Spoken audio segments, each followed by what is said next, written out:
So Jim has a good way of practicing shooting a handgun and specifically learning not to drop your sight picture when you pull the trigger. Jim, Exactly. Explain. Exactly. I just telling David that if the sight picture, when you're dry firing a pistol, if the sight picture moves at all when the hammer falls, that's a bad shot. You have to be able to maintain the sight picture completely through squeezing the trigger.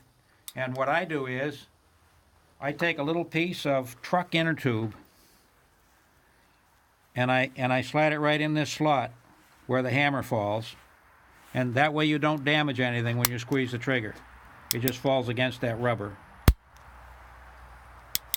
And what I told David to do is I wanted him, when he's sitting in his man cave and the bad guys are on television, I want him to be able to maintain that sight picture and just squeeze the trigger.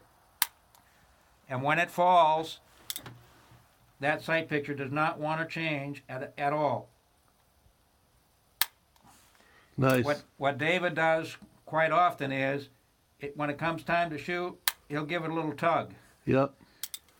And if that sight picture changes at all, you're going to miss.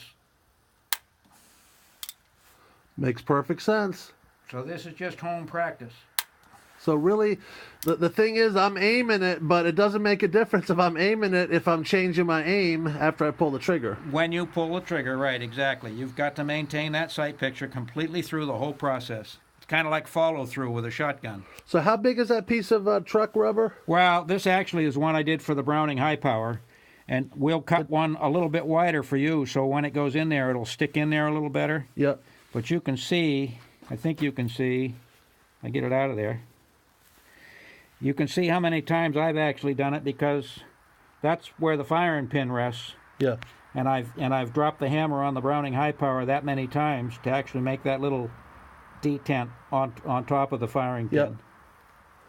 What a great little practicing device, huh? Yeah. All there is to it.